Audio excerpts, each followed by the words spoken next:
So, ayan yung mag-asawa. Ayan ang happy family. O, diba? Ayan yung inaanak ko. O, hindi napapabayaan yan. Tignan nyo naman, ang lusog niyan. Portado sa gatas yan, siyempre. Mawalan na lahat, wag lang yung anak ni XB. Magutom man sa XB, wag lang yung anak niya. O, kahit si Annalyn, mawala na eh. Wag lang yung anak niya eh. O, diba? Anak ko, di siya. O, sino mahalaga sa inyo? Anak nyo o yung pag-ibig nyo? Ako. Ako na nag-aanak ko. Ikaw nag-aalaga. Ano man yung kanyes? Buti naman. Magandang adikain ng salita ng ama. So, ayan. Ganyan lang naman sila eh. Pagka walang content, walang kasama nila, anak nila dito sa shop, siyempre, di ba? Galing-galing. Papa mo? Ano sasabihin mo sa anak mo, XB? Anak, ganda mo, ganda-ganda, hindi pinagkat sa anak ko. Ganda-out namin. Ayun.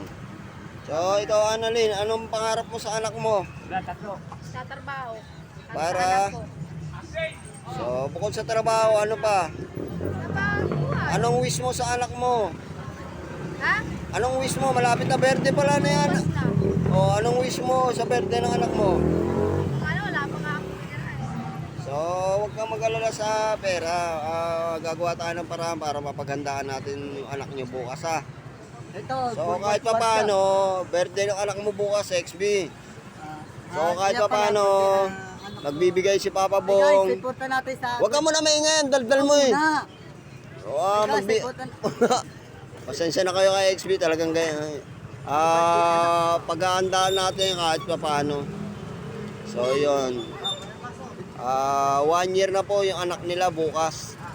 Bukas, sabon nyo. So, ngayon, magsalta ka na. Sige na. Ay guys, salamat din po natin sa anak ko, birthday niya, bibigit namin sa ito. Bukas, sa handa namin, sisiwi kami, papagod. Ay, bukas pala. Ayun.